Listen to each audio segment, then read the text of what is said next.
A few days ago, Finland stated that NATO warships, patrolling the Baltic Sea, did not change the situation regarding attacks on submarine cables belonging to European states. According to Finland, on February 21, another attack on an underwater cable took place in the Baltic Sea. This time, the underwater cable Escalating 1, connecting Germany and Finland, was seriously damaged. At the same time, it is important to note that the attack on this underwater cable took place under NATO warships' noses, just at the moment when they were patrolling that sector of the Baltic Sea. It is reported that these NATO warships did not notice the moment of the cable break, which raised eyebrows, even among representatives of the Western expert community.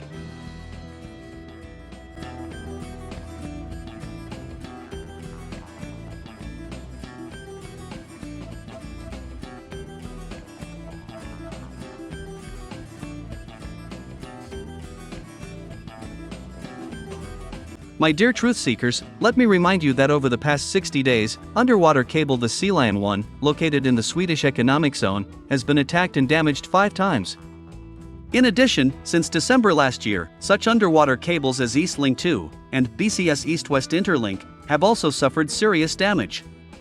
Against this backdrop, NATO member countries have stated that Russia is the main culprit in the attack on the submarine cables of Western states, and that Moscow allegedly carried out these sabotage operations to avenge the demolition of the Nord Streams. However, Western countries have so far failed to provide evidence, incriminating Russia as the main culprit.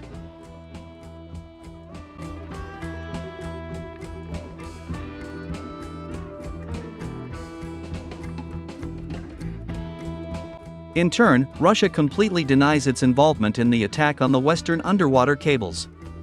According to senior Russian officials and the military, everything that is happening is a real false flag to isolate Russia in the Baltic region and block the entry of Russian ships into the Baltic Sea.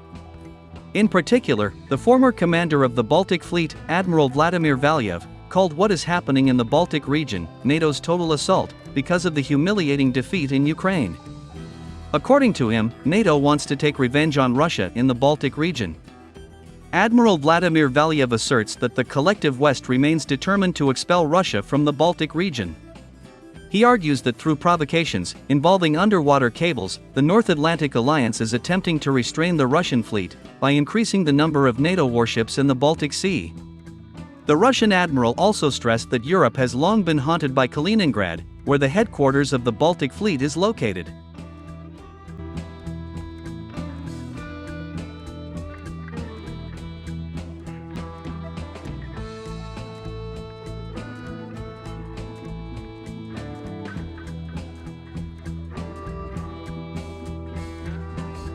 The fact is that the Kaliningrad region allows the Russians to control access to the Baltic Sea from the west.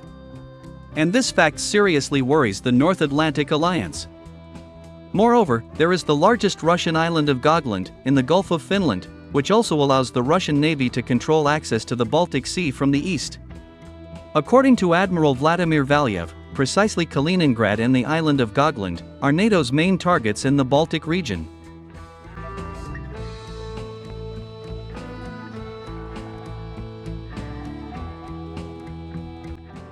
He noted that the current Russian command is well aware of this, and that Moscow regularly demonstrates the power of the Baltic Fleet to NATO, in order to cool the hotheads in the West from rash and aggressive actions.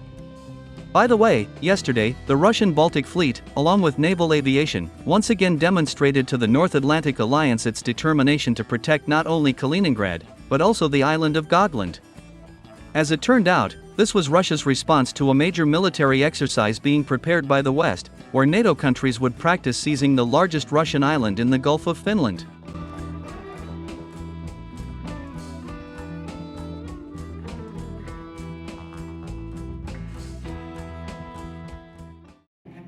More than 15 units of Su-24 and Su-27 combat aircraft of the Baltic Fleet delivered bomb strikes on a hypothetical enemy.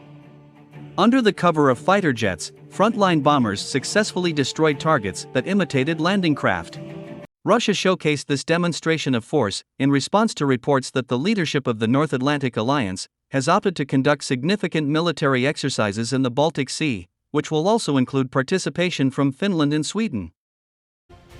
My friends, in this video, I will tell you in detail what are the true goals of these NATO military exercises in the Baltic Sea.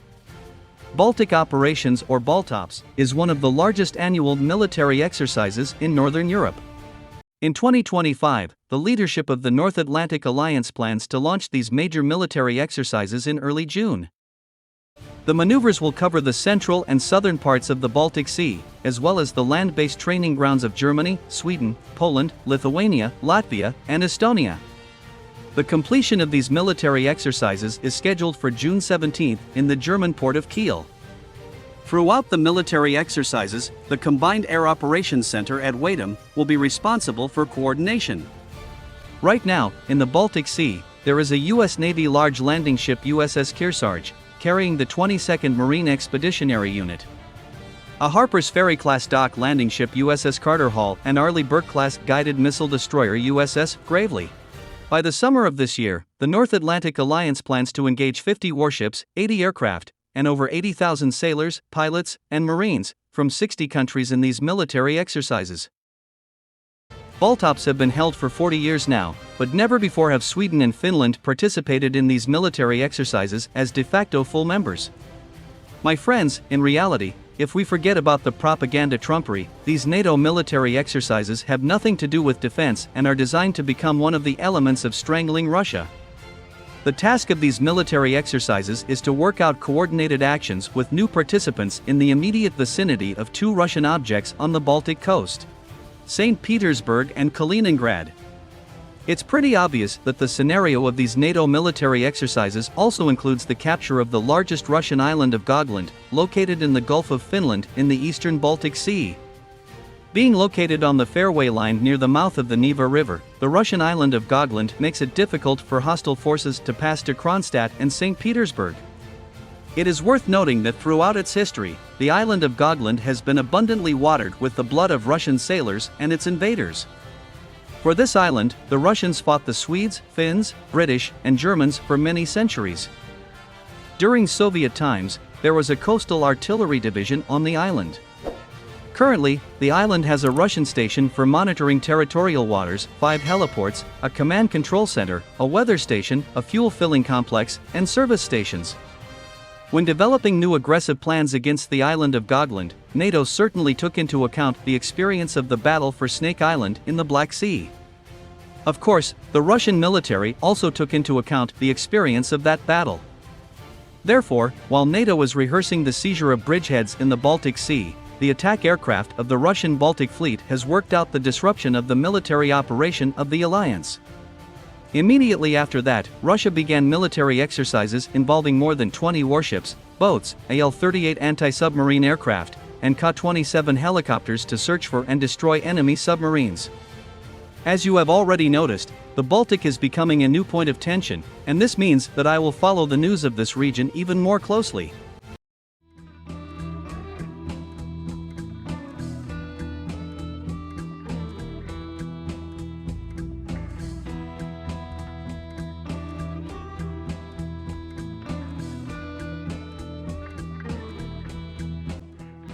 Meanwhile, negotiations that started between the United States and Russia indicate that Washington and Moscow are discussing the future of not only Ukraine, but also the North Atlantic Alliance. In particular, a well-known military expert and analyst at the Finnish Institute of Foreign Policy, Jussi Lasila, in all seriousness said that if the United States and Russia manage to reach an agreement, Finland and Sweden will lose their membership in NATO. The Finnish expert expressed confidence that during a future meeting with Donald Trump, Russian leader Vladimir Putin will demand NATO's withdrawal from Eastern Europe, and the return of this military bloc to 1997 borders.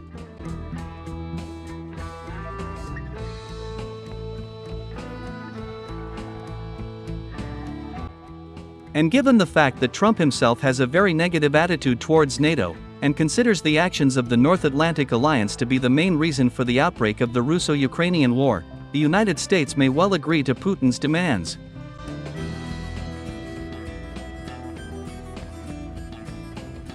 Moreover, many Russian experts also agreed with this point of view.